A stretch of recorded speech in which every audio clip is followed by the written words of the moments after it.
gusto ko magnegosyo, una sa lahat, gusto ko magkaroon ng kita para makatulong sa magulang ko, kapatid ko. Alright, rock and roll to the world. Woo! Gusto niyo bang malaman kung paano mapanatili ang inyong negosyo na simulan? Alamin ang mga dapat at hindi dapat gawin upang hindi masayang iyong negosyo. Ano nga ba mga pangunahing iisipin sa paghawak ng iyong negosyo? Ako po si Sunny Abenido. At ako po si Paul C. At kami ang mga estudyante mula sa De La Salle College of St. Benilde. At welcome sa aming kauna-unahang programa makapagbago sa inyong buhay pag ninegosyo. Ito ang Negosyo!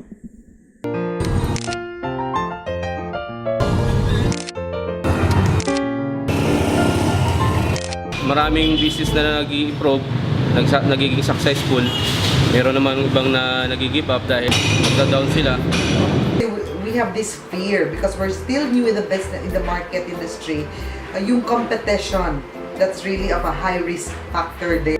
Kami naiipit hindi na namin alam kung anong gagawin namin.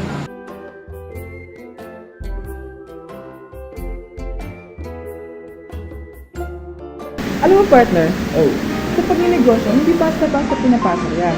Marami kang dapat gawin at dapat isipin. Ikaw ba nag-gym? Oo naman, ano kinalaman sa programa natin? Kasi alam mo ngayon, ang ating unang panauhin ay isang gym owner si Mang Arnold. Gusto kung paano ang kanyang maliit na negosyo ay lumago ito at inangkilik ng kanyang parokyano. Wow, ang galing naman. Di ba? Halika, panoorin ang kanyang kwento. Ako nga pala si Mr. Arnold Ayala, may-ari ng Amigo Gym dito sa Tandan Sora Avenue Corner, Banlat Road. Yung business ko nung araw is parang lending, nagpapautang ng pera. Tapos nung time na meron akong friend na namumblema sa pera, sinala sa akin yung gym na pinag-workoutan ko dati. Tapos matagal na panahon bago niya natubos. Umabot ng 2 years. Then nung natubos niya na to, before niya pala natubos to, nagkaroon ako ng mga equipment na nadagdag dun sa mga equipment niya kasi medyo kinukulang nung ako na yung manage ng gym niya. And then nung tinubos niya na, namumblema ako kung saan ko ilalagay yung mga equipments ko nung tinubos niya na yun kasi medyo madami na rin. So naisipan ko na gawin na lang business din nung perang pinangtubos niya sa akin, dinagdagan ko na lang din. Nagkaroon na rin ako ng idea paano siya i-manage. Kaya yun ang simula ng gym na to. Hanggang sa unti-unti, dinagdagan ko na lang siya ng mga equipments hanggang sa mapalago siya. Hilig ko rin na mag-workout. Kaya mas maganda na siguro yung hilig mo na rin dahil maayos mo siya kung ano yung mga pangangailangan. Makikita mo kung ano yung problema. Hanggang sa ngayon, ito na nga siya. Unti-unti ko pa rin siyang ina-upgrade kung ano yung mga pangangailangan tungkol sa fitness, yung mga pangangailangan ng mga customer, kung ano yung mga suggestion, kung ano yung dapat bilhin, kung ano yung mga kakulangan. Partner, as a business student, may isang bagay akong tutunan. Ano yun? Hindi porke may puhunan ka, may pera ka, pwede ka na magtayo ng negosyo at palaguin ito. Yun lang? Siyempre, kailangan mong alamin at tatlong bagay na ito. Ano yun? STP. STP? Tama. STP. Segmentation, target market, at positioning. At higit sa lahat, kailangan mong humingi ng professional advice. Tulad ito. Ang mga huling panauhin natin ay magbibigay ng kanilang mga ideya sa konsepto ng entrepreneurship at branding. Narito po si Ms. Amor Maclang at si Mr. RJ Ledesma.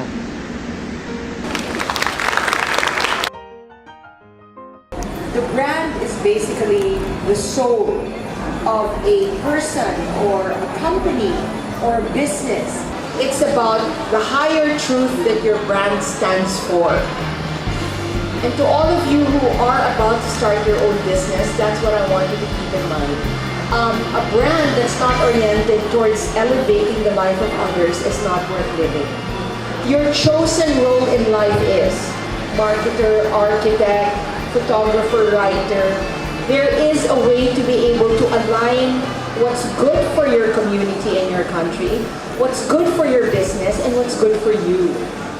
And it's in that seamless alignment of those three values that successful businesses can really, really progress from. Yan talaga nakita ko mga future negosyante from the initial entrepreneurial mindset.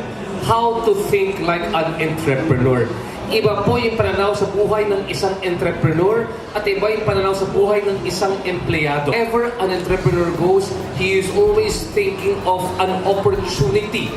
He's always thinking of a way to improve the lives of others, and also at the same time, pag nakita niya yung gap na yan, is how to create a business out of that one. There's one thing that's very important for all of you to know, and that's about social media. But more importantly, the most important trend na nakikita natin when it comes to entrepreneurship in the next 5 years is this one. It's the idea of disruption. Decisions are being made online. There is a rapid adoption of social media. What does that mean? In 2020, 92 million Filipinos will have social media accounts. People will be, kung wala ka online, you are not present. We only want success to become a good entrepreneur, but you will have so many failures. But the point is this one, when you fail fast, diba? Cut the bleeding at once. Don't make it part of your ego. It's your business. You're you. This is your business. You fail in business, you fail in business. You'll fail at life.